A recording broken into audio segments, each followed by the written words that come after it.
वाढून महानैवेद्य या गुरुजींकडे घातलेले ते नैवेद्य दाखवतील. म्हणून आता ताटात वाढलेलं आता हे वास्तुशांत आपण कशासाठी केली आपण त्याची एकदा तुम्हाला माहिती सांगतो सगळ्यांना. पहिल्यांदा तुम्हाला पंचगव्य दिलं म्हणजे दूध, दही, तूप, शेण आणि गोमूत्र. आपली जरी आंघोळ झाली असली तरी आतल्या पण इंद्रियांची शुद्धता व्हावी म्हणून तुम्हाला पंचगव्य दिलं. त्यानंतर जांघ बदललाच आपण. नंतर देवांपुढे विडे ठेवले, देवांचे आशीर्वाद घेतले, तुमच्यापेक्षा मोठे असतील त्यांचे आशीर्वाद घेतले, गुरुजींचे आशीर्वाद घेतले. मग आपण पूजेला सुरुवात केली. मागचा दिवस कसा आहे तो आपण सगळा उलगडा केला. तर आपण मराठीमध्ये पंचांग म्हणतो. जसं आपलं इंग्रजी वर्ष 1 जानेवारीपासून चालू होतं तसं मराठी वर्ष गुढीपाडव्यापासून चैत्र पाडव्यापासून चालू होतं. तर त्याची वेगवेगळी नावं असतात. तर यंदाचं नाव त्याचं पराभव असं त्याचं नाव आहे. ॲक्च्युली गावाला कसा अर्थ धरायचा नाही. आता गेल्या वर्षीचं नाव होतं विश्वावसू. पुढच्या वर्षीचं काय नाव आहे आपल्याला माहीत नाही. तर यंदाचं नाव आहे पराभव. हे असं पंचांगावर लिहिलेलं असतं. असे एकंदर 60 संवत्सर असतात. संवत्सर म्हणजे आपलं मराठी वर्ष हे असे एकंदर 60 नाव संपलं की परत पहिलं नाव आहे. तसं हे यंदाचं पराभव नाव संवत्सरी चालू आहे. त्याच्यानंतर आता दक्षिणायन चालू झालं. परवा जो योग दिवस पार पडले 20 जूनपासून आता पुढं दक्षिणायन चालू झालं. त्यानंतर वर्षाचे आपले 6 ऋतू असतात. त्यातला ज्येष्ठ आणि आषाढ हा आता ग्रीष्म ऋतू असतो. त्यानंतर ऋतू झाल्यानंतर मास म्हणजे महिना. आता मराठी महिना आता ज्येष्ठ महिना लागला म्हणजे ज्येष्ठ महिना. त्यातला शुक्ल पक्ष म्हणजे महिना पंधरवडा. आणि त्यातली आज त्रयोदशी तिथी आहे. म्हणजे आजचा दिवस सगळ्याच गोष्टींनी चांगला. आज शनी प्रदोष पण आहे. आज बऱ्याच ठिकाणी आता लग्न 4 वाजता शंकराची ही विशेष तिथी असते. शनी चतुर्दशी असं शनी प्रदोषाला जास्त महत्त्व असतं. त्याच्यामध्ये आज नक्षत्र पण चांगलं आलं आहे. अनुराधा नक्षत्र आलं आहे. शक्यतो अनुराधा नक्षत्र आणि शनिवार हे वास्तूला जास्त चांगलं असतं सगळ्यामध्ये. त्याचा आज त्रयोदशी तिथी आहे. त्यानंतर आज वार शनिवारी म्हणून त्याला मंद वासरे म्हणायचं. प्रत्येक वाराची नावं वेगळी असतात. शनिवारी मंद, रविवारी भाग, सोमवारी बिंदू, मंगळवारी भोम, बुधवारी सौम्य, गुरुवारी बृहस्पती किंवा गुरु वासरे, शुक्रवारी भृगू वासरे, तसं आज शनिवारी मंद वासरे. त्यानंतर नक्षत्र आपले 27 आहेत. त्यानंतर अनुराधा नावाचं नक्षत्र आहे. त्यानंतर वृश्चिक राशीमध्ये चंद्र आहे, मिथुन राशीमध्ये सूर्य आहे आणि कर्क राशीमध्ये गुरु आहे. हा सगळा पंचांगाचा आपण उल्लेख केला. चंद्र राशी ही साधारण 2-2.25 दिवसांपूर्वी बदलत असते. सूर्य साधारण एका राशीमध्ये 1 महिनाभर असतो. तो प्रत्येक महिन्याला प्रत्येक ह्याच्यामध्ये सरकत असतो राशीमध्ये. आणि जेव्हा असा सूर्य पौष महिन्यामध्ये येतो म्हणजे जानेवारीमध्ये येतो तेव्हा तो त्याच्या मकर राशीमध्ये येतो. म्हणून ती मकर संक्रांत असते. म्हणजे थोडी नैवेद्य दाखवून जातो. तर आता सूर्य आहे मिथुन राशीमध्ये. त्यानंतर गुरु हा साधारण 1 वर्षभर एका राशीमध्ये असतो. आता कर्क राशीमध्ये गुरु आहे. पण आता 31 सप्टेंबरला परत गुरु बदलायचा. परत तो माघ राशी आहे. तर पुढे जाणार असं आहे तसं. आणि असा तो गुरु 12 महिने किंवा 13 महिने एका राशीमध्ये असतो. असा हा थोडा पंचांगाचा आपण सगळा उल्लेख केला. मग त्याच्यानंतर आपण संकल्प केला की कौशिक गोत्रामध्ये जन्म मिळाले. तुमचं नाव तर म्हणलं अनंत ना. अनंत नावाचं यश मी अशी अशी वास्तुशक्तीची पूजा करते. त्याचप्रमाणे ह्यांचा पण आपण वास्तूचा उल्लेख केला. म्हणजे ह्यांचा म्हणजे त्यांच्या गोत्राच्या नावाचा नावांचा उल्लेख करून मग आपण पुढचा संकल्प केला की मम एतत नूतन वास्तू करणे ही न अधिक समवेदादी दृष्ट आयोग्य पिपीलिका मशकादे नानाविध प्राणीवद हिंसात्मक हनन दोष परिहारार्घम. म्हणजे ही वास्तू निर्माण होण्यापूर्वी एक मोकळा प्लॉट होता. तो कशा प्रकारचा असतो आपल्याला काय माहीत असतं. त्या प्लॉटवर अनेक प्रकारची झाडं असतात. झाडांवर येणारे पशुपक्षी असतात. त्यांचे घरटे असतात. झाडांच्या मुळाशी राहणारे कीटक असतात. सर्प, मुंग्या वगैरे अनेक प्रकारचे किडे असतात. तर आता ही वास्तू इथं उभारली गेली म्हणजे ते सगळं तोडलं गेलं. झाडं सगळे तोडली गेली. झाडांवर जे काही घरटे होते ते पक्ष्यांचे सगळे घरटे काढली गेले. त्याचप्रमाणे जमीन खणणं हा सुद्धा एक दोष सांगितलेला आहे. पण जमीन खणल्याशिवाय आपल्याला घर काय बांधता येत नाही. ती सुद्धा कशी बांधावी जमीन खणावी. पश्चिमेकडनं पूर्वेकडे खणत जावं, दक्षिणेकडनं उत्तरेकडे खणत जावं असं शास्त्रामध्ये सांगितलं आहे. बिल्डर कसा करत असतो आपल्याला काही माहीत नसतं. त्याचप्रमाणे हे बिल्डिंगचं बांधकाम करत असताना काही किरकोळ अपघात झालेले असतात. त्याचप्रमाणे आपल्याकडे येणारा पैसा असतो तो प्रत्येक वेळी चांगलाच असतो असा नव्हे. कोण कुठल्या अर्थाने आपल्याला पैसे आपल्याला काही माहीत नसतं. तर हा सगळा दोष नाहीसा होऊन आम्हाला या वास्तूमध्ये सुखाने राहता यावं म्हणून मी ब्राह्मणांकडनं सग्रह मत म्हणजे नवग्रह शांती समन्वित मी हे वास्तुशांत करतोय असा आपण संकल्प केला. आता तत्प्रित्यर्थपर्यंत पुण्यावाचन असतं. पुण्यावाचन म्हणजे काय आजचा दिवस पुण्या हो पुण्याचा हो सगळ्यांना. तर त्याच्यामध्ये पहिल्यांदा आपण ही सुपारी मांडली होती जायचं ती गणपतीची सुपारी मांडली. त्यानंतर ते 2 कलश होते त्याला वरुण पूजन म्हणायचं. वरुण म्हणजे पाण्याची पूजा म्हणजे वरुण म्हणजे उत्तरेकडे आणि दक्षिणेकडे. अशी पण पूजा केली त्यांची. नंतर मध्ये नंतर तुम्हाला कृती सांगितली असं डोक्यावर हात घ्यायला, आवानी कृतीचा म्हणजे सोन्याचा कलश घेऊन आपण हे सगळं कर्म करतोय अशी कल्पना करायची. त्यानंतर उत्तरेचा कलश तुमच्या रोगांच्या मस्तकी लावला खाली ठेवला, असं आपण 3 वेळा केलं. दीर्घा नागा उद्योगी असलेले म्हणजे दीर्घायुष्य आम्हाला लागू देत. कोणाकोणासारखं तर नदी नाले डोंगर पर्वत झाडं यांच्यासारखं आम्हाला दीर्घायुष्य म्हणजे पाणी कधी आटत नाही, त्यामुळे झाडं किती तोडली त्याची मुळं बरोबर गेलेली असतात, त्याप्रमाणे आम्हाला दीर्घायुष्य लागत होतं. त्याच्यानंतर बरेच वेळा आपण पाणी एका मगाशी वाटीमध्ये सोडलं, कमी वेळा तामणामध्ये सोडलं, तर आपल्याला प्रापंचिक मागण्या मागायच्या असतात देवापाशी. एकंदर 72 प्रकारच्या मागण्या आहेत. जे काय आपल्याला चांगल्या गोष्टी पाहिजेत घरामध्ये ते आपण वाटीत सोडलं, जे अरिष्ट पाप आपल्याकडे नको घडायला ते आपण बाजूला सोडलं. आपण देवापाशी असं मागण्या बघितल्या. त्याच्यानंतर तुम्हाला दीर्घायुष्य लाभण्यासाठी सुवासिनींनी औक्षण केलं. त्याच्यानंतर एक जो दक्षिणेचा होता तो डाव्या हातात घेतला, उत्तरेकडे उत्तर जातात आणि दोन्ही कलशातलं पाणी आपण एकाच तांबणामध्ये सांडलं आणि त्या तांबणातल्या पाण्याचा अभिषेक तुमच्यावर केला, तर याला म्हणायचं वरुण पूजन. त्याच्यानंतर इकडच्या ज्या सुपाऱ्या मांडल्या होत्या त्याला मातृका पूजन म्हणतात. म्हणजे आपल्या घरात म्हणजे काय किडे आपल्याला मारले जातात, हिंसा निवारणार्थ थोडक्यात मातृका पूजन करायचं. या सगळ्या निसर्गसृष्टीचा देवता आहे.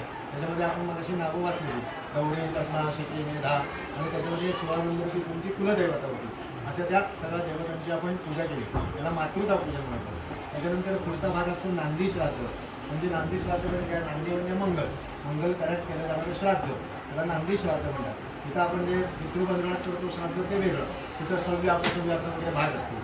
इथं फक्त घेताना आता म्हणजे आता तुमचे आईवडील नाही आहेत आणि आईचे आईवडील म्हणजे त्याला आपण मातामह म्हणतो, तर त्यांच्या नावाने आपण गंध अक्षर फूल पैसा असं सगळं सोडलं आणि ह्या श्राद्धाला गुरुजींना द्राक्ष आणि आवळे असं द्यायला सांगितले आहे.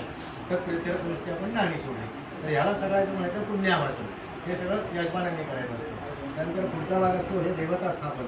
आता तुमची परवानगी असल्याशिवाय आम्हाला देवतांची स्थापन हवन करण्याचा अधिकार काही प्राप्त होत नाही. म्हणून तुमच्याकडनं पुढच्या क्रमाने आपण सुपारी घेतली.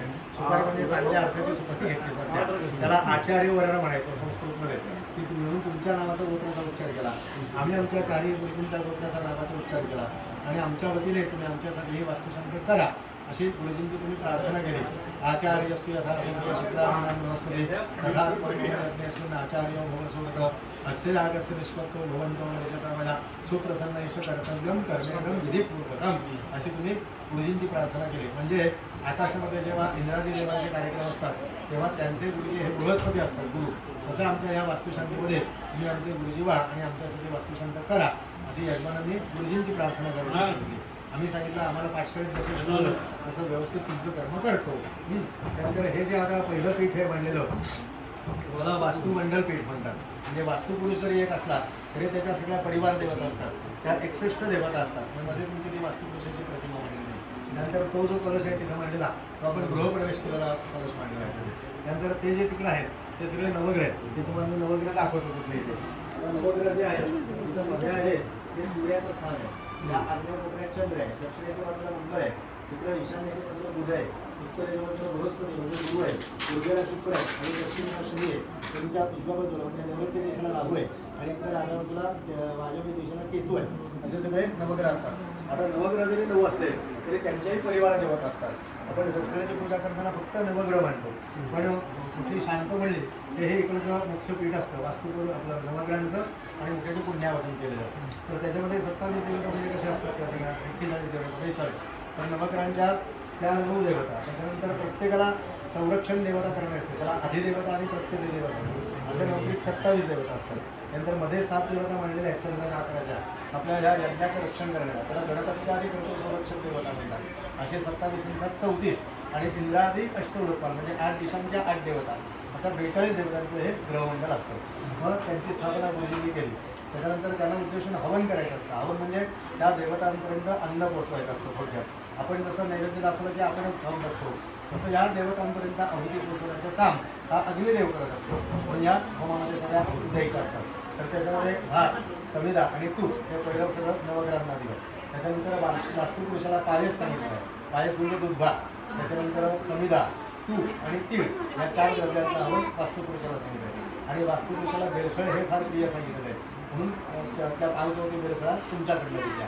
त्याच्यानंतर ती शलाका म्हणून जी सांगितली होती ना सोन्याची दार असलेली, त्यांना अशी घरं आखायची असतात. अशी उभी घरं आखायची आणि अशी आडवी घरं, आणि त्या 100 घरामध्ये त्या देवाची स्थापना करायची असते. तर त्याला रेखाकरण विधी असं म्हणतात. तर म्हणून ती शलाका असते. नंतर वास्तूची प्रतिमा आपण तिथं मांडलेली होती मध्ये. नंतर सूर्याची प्रतिमा तिथं नवग्रहांचा सूर्य मांडला आणि पंचरत्न. आता वास्तू पुरुष आणि पंचरत्न ते आपण यामध्ये घातलेलं असं. तर त्या हवन झालं की पुढचा भाग असतो बलिदान. म्हणजे या देवता वास्तूच्या भोवती काय अदृश्य देवता वावरत असतात. त्या पहिल्यापासूनच तिथं असतात. भूत, प्रेत, पिशाच, शांती, डाकिणी अशी त्यांची वेगवेगळी नावे. तर त्या क्षुद्र देवता असल्यामुळं त्यांचा काही आपल्या घरात त्रास होऊ नये म्हणून त्यांचा हवीरभाग आपल्याकडनं त्यांना काहीतरी पोचवला पाहिजे म्हणून जो आपण भात वळून ठेवलं ना मागाशी, तर त्यांचं अन्न म्हणजे माश रक्तबली. माश म्हणजे उडीत घातलेला दहीभात हे त्यांचं अन्न असतं. म्हणून तुमच्या चौघांमधून वळून आपण आपल्या बाहेरच्या बाजूला ठेवलं पॅसेज ठेवून, म्हणजे त्या देवतांचा काय आपल्याला त्रास होत नाही. त्याला म्हणतात बलिदान. त्याच्यानंतर पुढचा भाग असतो पूर्णाहुती. म्हणजे हे होमाचं काम सगळं गुरुजींनी केलेलं असतं. पण काही आमच्यातनं नून राहिलं असेल मंत्र म्हणण्यात किंवा काही आहुती देण्यात किंवा काही अतिरिक्त झालं असेल तर त्याचं सुद्धा प्रमाण ठरलेलं असतं कसं द्यायचं ते. तर नून अतिरिक्त दोष परिहारार्थम म्हणून ती पूर्णाहुती द्यायची. म्हणजे या सोहळ्यात आपण शेवटी खोबऱ्याची वाटी किंवा वगैरे सगळं अग्नीला अर्पण केलं त्याला पूर्णाहुती म्हणायचं. पूर्णाहुती झाल्यानंतर ह्या देवतांची आपण उत्तर पूजा केली. गंधाक्षर फूल वगैरे लावून त्याची आपण पूजा केली. त्याच्यानंतर मध्ये स्नेहाकडून आपण ते घरापूजन केलं. म्हणजे जसं बिल्डिंग बांधण्याच्या आधी भूमिपूजन करतात तसंही वास्तू उभी राहिल्यानंतर त्या भूमीची पूजा करायची असते. वास्तविक शेणाने सावळा हे करायची असते. पण मुळात आता शेण मिळत नाही म्हणून ते प्रतिकात्मक म्हणून आपण त्याची पूजा केली. आणि भूमी ही स्त्री रूप देवता असल्यामुळे तिची आपण कोटी बनली म्हणतात. तर त्याला घरापूजन दिले. त्याच्यानंतर मग आपण मध्ये गृहप्रवेश करून घेतला. आता वेळ आज दुपारी 4 वाजेपर्यंत प्रवेश म्हणून आपण आत्ता उशी सगळ्यात शेवटी केला. आपण काही वेळेस कसं होतं की प्रवेश आधी असतो, लवकर दिलेला असतो 10 वाजेपर्यंत किंवा दुपारी 3 नंतर असं म्हटलं असतं. पण इथं सूर्योदयापासून दुपारी 4 पर्यंत तेव्हाही प्रवेश केला जातो. म्हणून तो आपण प्रवेश केला. आणि त्याच्यानंतर मग इथं येऊन आपण घरच्या देवांना तो ह्याचा वगैरे नैवेद्य दाखवला. आणि ह्याला आता हा जो विधी आहे याला वास्तुनिक्षेप म्हणतात. तर त्याच्यामध्ये या पंक्तीमध्ये सगळे नवग्रहांचे धान्य घातलेले आहेत. प्रत्येकाचं धान्य सुद्धा ठरलेलं असतं. सूर्याला गहू सांगितले आहेत, सोमाला म्हणजे चंद्र पांढरा असल्यामुळे त्याला तांदूळ सांगितले, मंगळाला मसूर डाळ सांगितले, बुधाला मूग डाळ सांगितले, बृहस्पती म्हणजे गुरु त्याला सगळं पिवळं असतं हरभरा डाळ सांगितलं, शुक्राला परत तांदूळ आहे, शनीला आपण उडीद वाटतो आणि राहू केतूला तीळ सांगितलं. म्हणून त्या प्रत्येक ग्रहामध्ये प्रत्येक धान्य घालून त्या देवतांची आपण स्थापना केली. तर ते सगळे सप्तधान्य ह्या थालीमध्ये घातलेली आहे. त्याच्यानंतर हे सप्तमृत्तिका घालायची म्हणजे 7 प्रकारची माती त्या त्या खड्ड्यामध्ये घालायची बरं. त्यानंतर त्याच्यानंतर त्या कलशातलं जे पाणी आहे ना ते पाणी त्या ओतायचं आणि मग त्याच्यानंतर ही माती वगैरे घालायची. हे असं ठेवलं ते पहिलं पाणी घालायचं, नंतर ही माती घालायची आणि ही बाजू इकडे ठेवायची. लक्षात ठेवायची हिरवी बाजू आपल्याकडे ठेवायची. म्हणजे ह्या पूर्वेकडे देवाचं तोंड आहे तिकडे, म्हणजे डोकं आहे ठेवताना असं ठेवायचं. तर याला वास्तू निक्षेप विधी असं म्हणतात. आणि त्याच्यानंतर ते ध्वज वगैरे बांधलेले. तो ध्वज कशासाठी बांधायचे तर पूर्वी आपलं घर कुठं आहे हे नक्की समजावं म्हणून. अगदी आता तुम्ही खेडेगावात केला तेव्हा ते थोडी जेवढी जास्त उंची असेल तेवढे सगळे चांगले असं म्हणतात. तसं ते ध्वज वगैरे बांधलेले असा सगळा कार्यक्रम असतो थोडक्यात. आता काही ठिकाणी ते हातवे करायचे लोक असतात पण आम्ही ते आमच्या शास्त्राप्रमाणे शुभला दिलं आहे. त्याच्यानंतर वास्तू आपण निक्षेप करणार आहोत तिथं शिवम वास्तू वगैरे असं दिलं आहे. पण आता काही जर करायचं असेल तुम्हाला तुझ्या हाताचं लक्ष्मीचा हात तर फक्त हळदीचे वगैरे केले तरी पण काळं मग केलं तर फक्त दरवाजापाशी नंतर वास्तू निक्षेप आपण जर करणार त्या तिथं आणि या किचनपासून केलं नाही तरी चालेल. पण गुरुजी विसरले ते काय सांगायला असं नको व्हायला म्हणून मी उलगडा केला बाकी काय नाही. असा हा कार्यक्रम आपल्याला थोडक्यात आहे. आणि वास्तूपुरुष तुम्ही तथास्तु म्हणत असतो. जेवढं तुम्ही चांगलं बोलाल तर तुमचा उत्कर्ष होणारच आहे. जर भांडत बसलात तर थोडक्यात म्हणजे चांगलं बोलायचं घरात. थोडक्यात जर खाणं भांडून आलात तर उमऱ्याच्या बाहेर आपली भांडणं मिटवायची. ऑफिसला जाताना घरात वागलात ऑफिसमध्ये करायचं नाही.